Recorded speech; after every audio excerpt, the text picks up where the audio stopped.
শুরু হলো ৩৭তম জলপাইগুড়ি জেলা বইমেলা ২০২৫ কবি সম্মেলন ও বর্ণাঢ্য অনুষ্ঠানের সমাহার। বইপ্রেমীদের প্রতীক্ষার অবসান ঘটিয়ে বৃহস্পতিবার জলপাইগুড়িতে শুরু হলো ৩৭তম জলপাইগুড়ি জেলা বইমেলা। জলপাইগুড়ি ফণীন্দ্রদেব বিদ্যালয়ের খেলার মাঠে এই মেলার আনুষ্ঠানিক উদ্বোধন হয়। মেলা চলবে আগামী ১০ই ডিসেম্বর পর্যন্ত।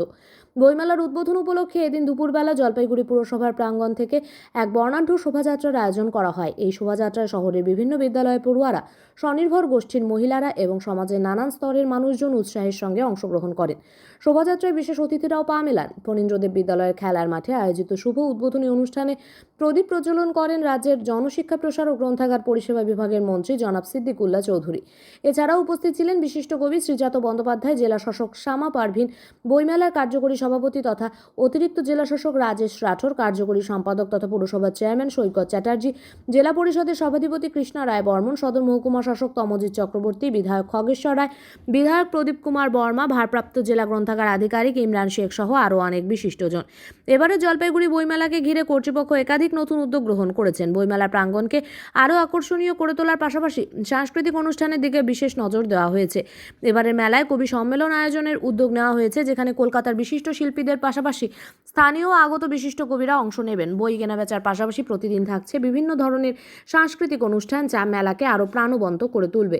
বইমেলার কার্যকরী সম্পাদক সৈকত চ্যাটার্জি আশা প্রকাশ করেন, এই মেলা জলপাইগুড়ির সংস্কৃতি ও সাহিত্যপ্রেমীদের কাছে মিলনক্ষেত্র হয়ে উঠবে। আগামী 10ই ডিসেম্বর পর্যন্ত এই মেলা সকল বইপ্রেমী ও কৌতূহলী মানুষের জন্য উন্মুক্ত থাকবে। স্বামীজি আসবেন না, কিন্তু তাদের ছেড়ে যাওয়া গবেষণা, লেখনী, তাদের বক্তব্য আমাদেরকে সমৃদ্ধ করে রেখেছে। আমরা সেই পথ যদি ধরি, আমাদের বাংলাকেও কিন্তু ভাঙতে পারবে না। আমরা মরব, কিন্তু নিজেকে ছোট হয়ে বাংলার সত্তাকে নষ্ট আমরা করব না।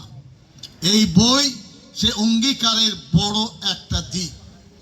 বাংলা ভাষা ইতিহাস যারা পড়েছেন তারা তো জানেনই, ভারতবর্ষের সাংবিধানিকভাবে 8ম তপশিলিতে 22টি ভাষা স্বীকৃতি দিয়েছে। গভর্নমেন্টের কোনো ভাষা নেই, এটা আমি আপনাদের দৃষ্টি আকর্ষণ করি।